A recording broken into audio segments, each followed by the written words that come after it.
Hello दोस्तों, जैसा कि आप जानते हैं एमसीआरई की एग्ज़ाम हिंदी मीडियम में हो, इसके लिए आज मध्य प्रदेश के इंदौर खंडपीठ में हाई कोर्ट की आज एक बहस होनी थी जो हो चुकी है। इसमें क्या हुआ है, एम्स की ओर से जो एडवोकेट थे उन्होंने क्या क्या पक्ष रखे हैं, हिंदी के लिए एग्ज़ाम हो इसके लिए वकील साहब ने क्या क्या पक्ष रखे हैं ये हम जानेंगे। जज साहब ने क्या कहा है, क्या फ़ैसला हुआ है, स्टे लगा है या नहीं, ये हम वीडियो में जानेंगे। लेकिन आर्गूमेंट का जो वीडियो है उसमें साउंड क्लियर नहीं आ पा रहा है। उसका रीज़न वहीं से टेक्निकल इशू है, क्योंकि वहाँ से जो स्विच रहता है वो ऑफ था कुछ टाइम के लिए। तो क्या बहस हुई ये हम जान नहीं पाएंगे वीडियो में। बट मेरी अभी जो एडवोकेट थे हिंदी के लिए जो कर रहे थे उनसे अभी जस्ट मेरी बात हुई है। उन्होंने बताया कि जज साहब ने क्या कहा है और वकील सामने वाले जो वकील थे एम्स की ओर से उन्होंने क्या कहा है, इसको लेकर पूरी डिटेल उन्होंने मुझे दी है, मैं आपको बता रहा हूँ। उन्होंने कहा कि सबसे पहले तो जो एम्स की ओर से वकील थे उन्होंने कहा कि एम्स से मामला जुड़ा हुआ है, इसलिए इसको किसी कहीं भी और नहीं सुन सकते, इनको दिल्ली हाई कोर्ट में ही सुना जाए, दिल्ली में ही, जो कि एम्स की रूल बुक में भी है। तो हमारी तरफ से जो वकील थे उन्होंने यहीं पे सुनने के लिए निवेदन किया, क्योंकि जज साहब अगर चाहें तो सुन सकते हैं, बाद में केस ट्रांसफ़र हो जाता है। तो जज साहब ने केस को तो यहीं सुना है, लगभग आधे घंटे तक केस की सुनवाई हुई और केस को पूरा यहीं सुना।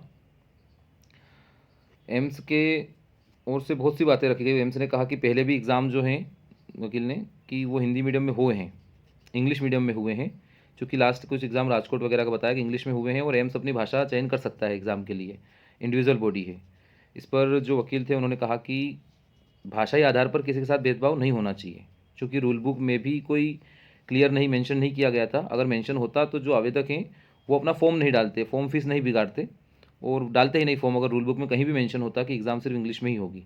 चूँकि पहले नहीं बताया गया है और इसके पहले सेम पोस्ट के लिए अलग अलग भुवनेश्वर जो अलग अलग एम्स जो हैं, भुवनेश्वर है, कल्याणी है, पटना है और भी हैं, अलग अलग हिंदी मीडियम और इंग्लिश मीडियम दोनों में बाइलिंगुअल एग्ज़ाम करवाते आए हैं। तो सिर्फ अंग्रेज़ी में ही हो ऐसा होना उचित नहीं है।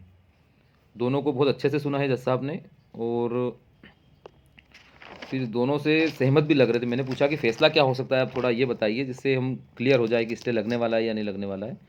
फिर जो हिंदी के लिए फ़ाइट कर रहे थे एडवोकेट, उन्होंने अपनी तरफ से कुछ और स्टूडेंट्स के भी नाम उन्होंने बताए हैं कि कुछ और एप्लीकेशन आवेदन भी आए हैं इसी केस के लिए कि हमको भी हिंदी में ही करवाना चाह रहे हैं हम। तो 2-3 लोगों के और कुछ आए हैं जो उन्होंने जज साहब को सबमिट करे कि ये भी हिंदी के लिए फ़ाइट कर रहे हैं और इन्होंने भी केस में अप्लाई किया है अपने नाम के लिए।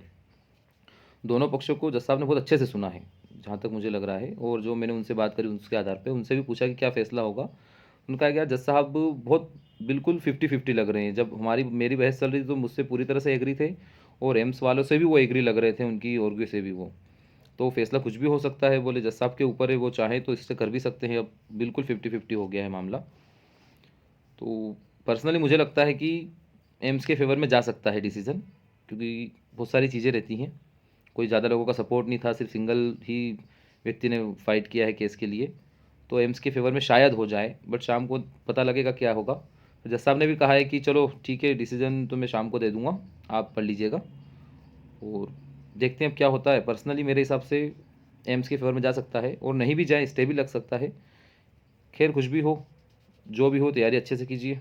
All the best.